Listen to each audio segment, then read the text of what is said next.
Okay. Hello, good morning, students.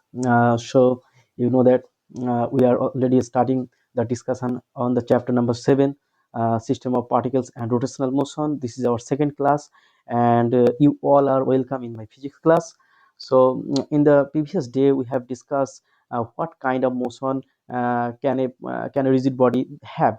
Okay, or what kind of motion can performed by the rigid body. We have already started this discussion, and in that previous day we have taken an example of motion of a wooden block or metallic block, specifically rectangular block, motion of rectangular block on a inclined plane.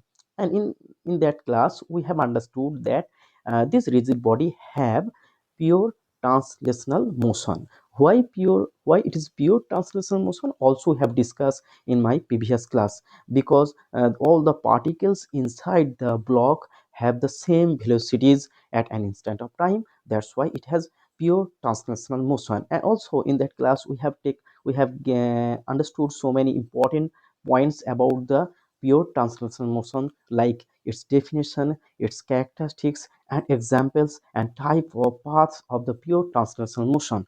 Now let's we explore the more example to understood the motion of extended bodies or rigid body. Here let's we see what is happening here.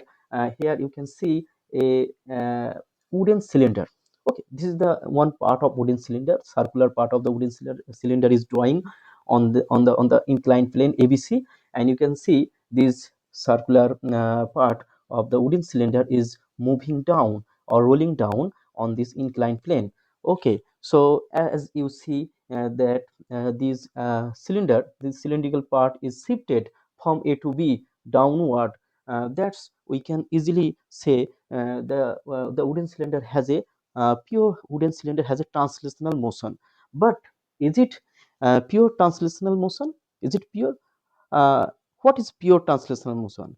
If we recap the concept of pure translational motion, we can easily say that the particles inside the rigid body should have same velocities at an instant of time. But what is happening here?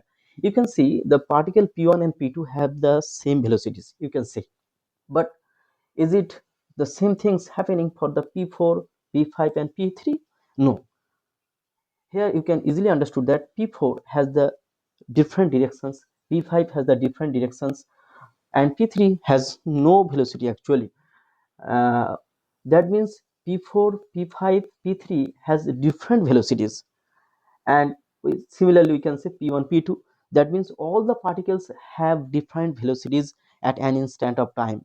They have no same velocities at an instant of time. That's why we cannot say this object, this rigid body have the pure translational motion. Then why? Then what? Actually this is the impure, we can say impure translational motion.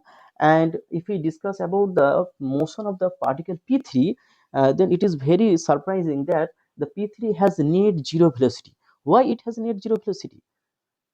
If we consider only the translational motion, then P3 has a velocity, but its net velocity is zero. So that means something is different happening here and something is skipped to discuss here. That type of motion is not discussing here. Here this wooden cylinder has a translational motion plus something else. What is something else?